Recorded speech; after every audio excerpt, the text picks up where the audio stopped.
gospel lesson comes from Mark chapter 12, verses 38 through 44. As he was teaching, he said, "Watch out for the legal experts. They like to walk around in long robes. They want to be greeted with honor in the markets. They long for places of honor in the synagogues and in the banquets. They are the ones who cheat widows out of their homes, and to show off, they say long prayers. They will be judged most harshly." Jesus sat across from the collection box for the temple treasury and observed how the crowd gave their money. Many rich people were throwing in lots of money. One poor widow came forward and put in 2 small copper coins worthy of a penny. Jesus called his disciples to him and said, "I assure you that this poor widow has put in more than everyone who's been putting in money in the treasury. All of them are giving out of their spare change, but she, from her hopeless poverty, has given everything she had, even what she needed to live on." This is the word of God for the people of God. Thanks be to God.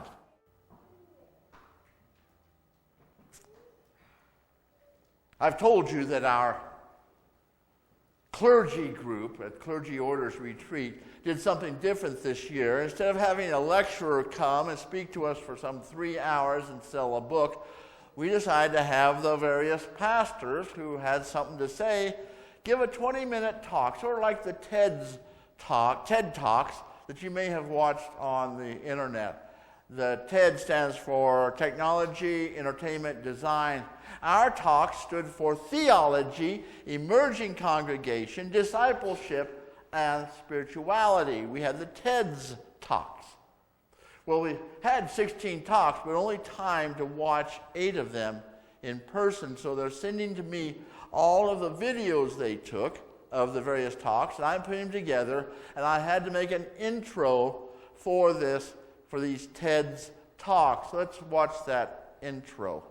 There we go. There we go.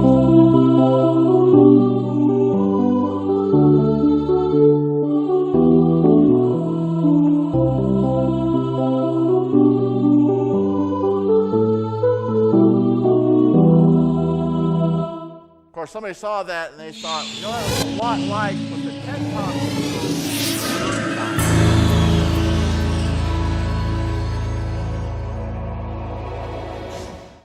especially that big red TED.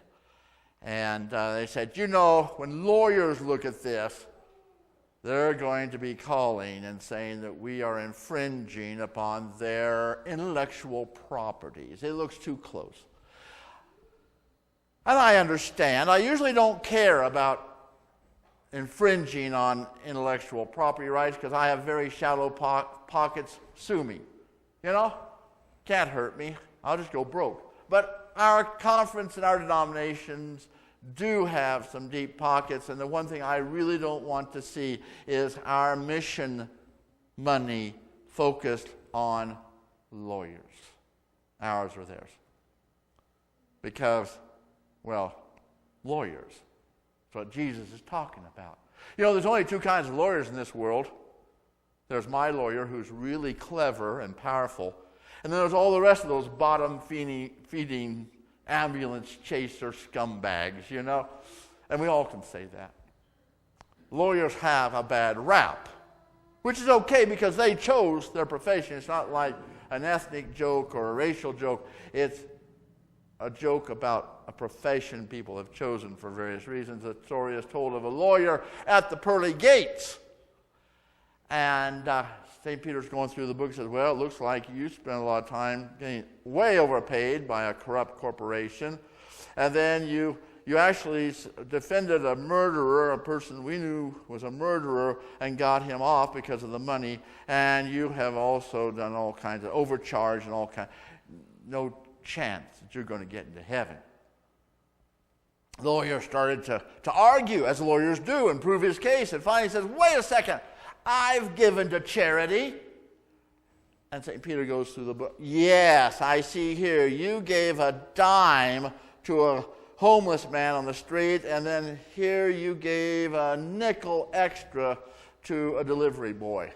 Yeah, I did that. And Peter turns to the angel next to him and says, give the guy his 15 cents and tell him to go to hell. It's hard to find a lawyer. in heaven. A young couple were in a car wreck on their way to their wedding, and they died. And they got to heaven, and they talked to St. Peter and said, we really, really, really want to have our vows and enjoy our marriage here in heaven. Do you have marriage in heaven? And he says, yeah, technically. You're going to have to give us 5 years. So they said, okay. And 5 years later, they still wanted to get married. So they went to Peter and says, we're having some troubles here. We're going to need 5 more years. Give us 5 more years and we'll take care of it. And so they give him 5 more years. And finally, they went to St. Peter's and yep, we can take care of it. And they had their wedding. And then in a few months, they found out they weren't nearly as compatible as they thought they were. And they said, well, do you have divorces here in heaven? And he gave them a look. And he says, good grief. It took us 10 years to find a minister up here. How long do you think it's going to take to find a lawyer? Yeah, there are only 2 real lawyer jokes. The rest are true stories. Jesus is talking about lawyers. Now, they're called scribes, and they had a very important job in a world that is totally illiterate. Everybody but the very top. Well, basically, you're so poor, your kids have to work. They don't have time for the reading, writing, and arithmetic. In that kind of world, there were those who could read the scroll of the Torah themselves and say it out loud and be that legal expert on all those laws in the Torah, 613 of them.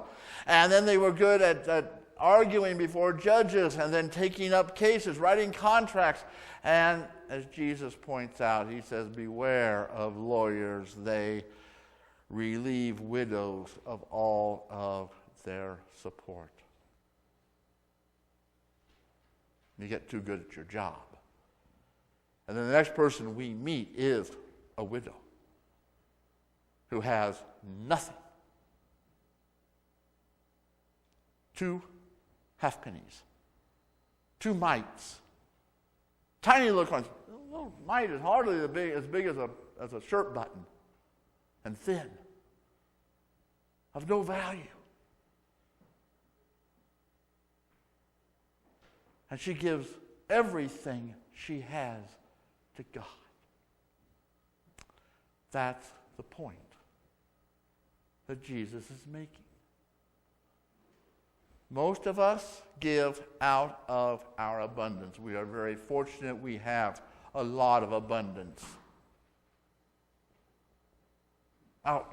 Unbelievable amount of abundance. Some give very freely, and thank you. God is blessing you, as you know. Some, it's kind of a little less than everything, a lot less. In fact, there was a fellow who received a Christmas basket from the church, and he went to the pastor and he said, I thought these Christmas baskets were for the poor. And the pastor said, they are. We took your last year's givings, multiplied it times 10, and you fell below the poverty line. Oh, we're not laughing, are we? Thinking about what happens if I get that kind of a accounting. We give out of our abundance. But the point is this. It's not the giving that Jesus is worried about. Because, yes, a temple, a church, any religious organization needs energy to operate. We need energy to run the lights and to keep the building together and to pay a speaker. But religion is not faith. And Jesus is talking about faith and how you show your faith, how you live your faith. Is it everything? 10%, Jesus doesn't care about 10%. That's way back with Abraham. Jesus says she gave everything to God. Everything. The lawyers are busy with what they longed for. And what this woman longed for was God in their lives. That's the power of faith. I can't live on 110% of my salary, can you? All of us are a little short all the time. But I have found that I can live on 90% when the first 10% goes to God. In fact, I have more than what I need. I have more than what I want. I have God in my life. And it's okay. It's a good thing. That's what Jesus is saying. You have decision. Let me see. The next picture. Let's put the next picture up and see where I'm at. Yes, back in the Great Depression, the government sent out agents to go to the backwoods to find these poverty-stricken homes and to offer them grants from the government to buy seed, build up their home, whatever. And this one agent went to a shack, something like this, dirt floor. Most of the windows were broken, covered with tar paper. And in that shack was an older lady. And the agent said to her, "What would you do if the government gave you $200? And she immediately replied, "I'd give it to the poor." Right? It's a decision we have to make. Jesus is not saying, "Thou shalt not be a lawyer, thou shalt not be rich, thou shalt not do well in this world." Jesus is saying, beware. Beware of what you are longing for. Because every day, in every way, you are walking on a road, you come to a fork in the road, and there's a sign. And that sign is, one way is prominence and wealth, and the other way is poverty and life. You walk a little farther along either one of those roads, and you will come to another sign. It says, getting or giving. You walk a little farther, and you will see a sign that says self and others. And these are the choices we wind up making every single day because God is standing right there in front of us. In front of us in time. In that split second before we get there. God is there offering you the very best possibility, but it's always your decision. God always loves, has unlimited grace, has already saved you. Everything is ready for you, except you must choose. You must choose. That for which you long. Is it the stuff, or is it God and everything?